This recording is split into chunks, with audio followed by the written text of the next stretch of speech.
came and said, Sadhguru, what you are doing here is exactly what's written in the Saundarya Lahari. I said, well, I never read that because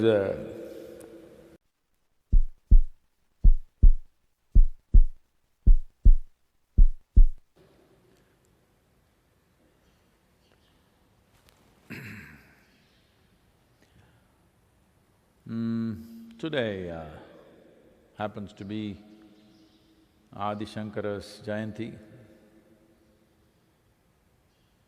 Well, this Yoga Rotova, what you just chanted, is his making. An incredibly effervescent and energetic man crisscrossed this nation barefoot in those days. By the time he was 32, he went up and down 3 times, I think, and also east to west, and established spiritual process in his own way. A bit too missionary-like for my liking, but probably those were the compulsions of those times, and that's how he expressed himself. And he left at the age of 32. From the age of 12 to 32, 20 years, he was on a mission. A man, an incredible man of phenomenal capabilities, almost superhuman in his intellect, and re-established the spiritual process in this culture a little over 1,000 years ago, and still is immensely valued. If he was anywhere else in the world, a man like this, around him a whole religion would have grown. But because in this culture there was no such thing about growing a religion around any human being, even when Shiva came, Rama came, Krishna came, a religion did not grow around them. They became a part of the culture that was already there. So this has always been the way. So Shankara also became a part of this culture as one more luminary, but not the source of everything. That kind of attitude never existed in this culture. Fortunately, it still doesn't. But Shankara did some incredible things. As an intellect, if people don't understand the other dimensions of what he did, as an intellectual person, there's rarely been another human being on the planet of his intellectual capability. His scholarship, by the time he was 12 years of age, was so phenomenal that there was literally nobody in the entire length and breadth of this country who could debate with him or make a point to him. He always came out on the tops. So his entire life, the way he went about spreading his message is calling people for debates. Debates that will run for weeks on end. And in these 20 years, he did not lose a single debate. So today is his Jayanti, which means his birth anniversary. There are institutions in his name, for maybe not in the same vibrance with which the man lived. Just to tell you something about him. He was a brisk walker, obviously. So he's always walking ahead and his disciples few feet behind or few yards behind or maybe half a kilometer behind. They're always trying to catch up and running behind him. Because unless he stops, they cannot stop. This man just walks. So when he stops to eat, everybody stops to eat, otherwise they keep going. One day he was walking, and outside a village, he saw people drinking liquor and rolling around in so many conditions. He just observed this. He just walked in.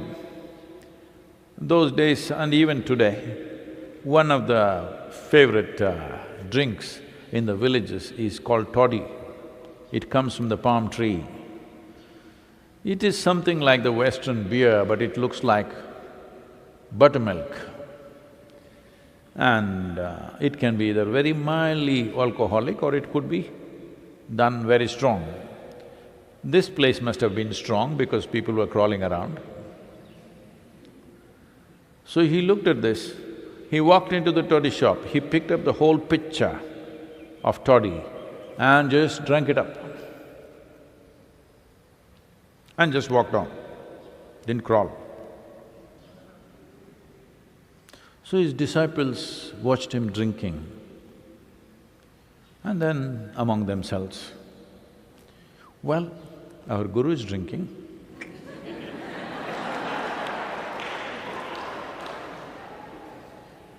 There is no need even to ask him anymore because he set the example. When he walks, we walk, when he eats, we eat, whatever he does, we do. Now he drank, next village, we must drink. They were making up their minds among themselves. So next village came, he was walking through and there he saw a blacksmith who was doing some work with molten iron, steel melted down. He went, picked it up and drank it and walked on.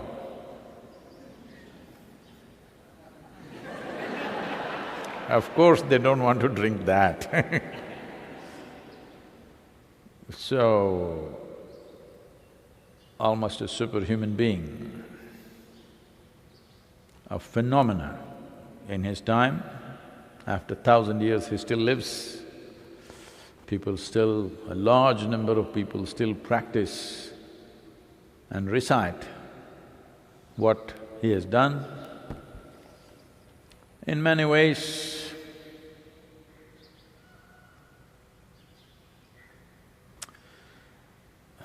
well, I don't take from those traditions, but it is very much like that. He wrote something called as Saundarya Lahari. That means eulogizing the phenomenal beauty of creation, the power and beauty of creation.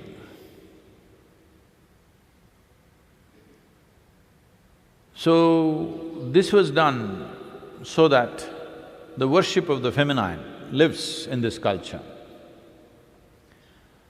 When we were consecrating Bhairavi, certain things happened and certain people were drawn to this and they came and they attended the consecration. After that they came and said, Sadhguru, what you are doing here is exactly what's written in the Saundarya Lahari. I said, well, I never read that because I don't have that kind of thing. My thing is only to close my eyes. When I want to know something, close my eyes. I can't read and get something. Otherwise, I would have been a professor by now.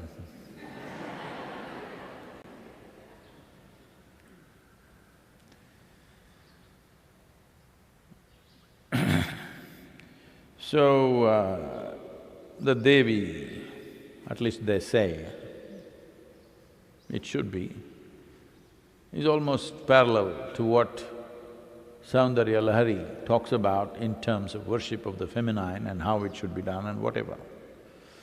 I do not know the detail, I only know what they said. I am that kind of a dud. Even after being told, I still did not read it.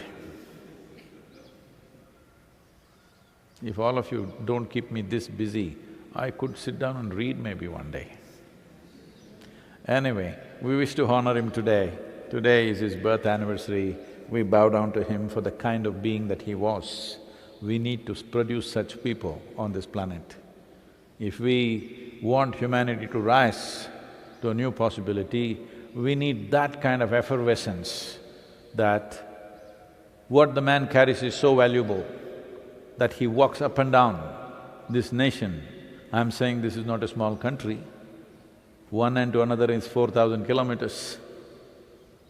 And within 20 years, he walked 3 times up and down, once east and west. That's not a small thing. And all along, producing literature. After walking the entire day, probably he sits in the night and writes these thousands of pages that he produced. Most incredible control over language and a phenomenal expression of a very profound wisdom. So we need to produce people like that. I'm looking forward. Please.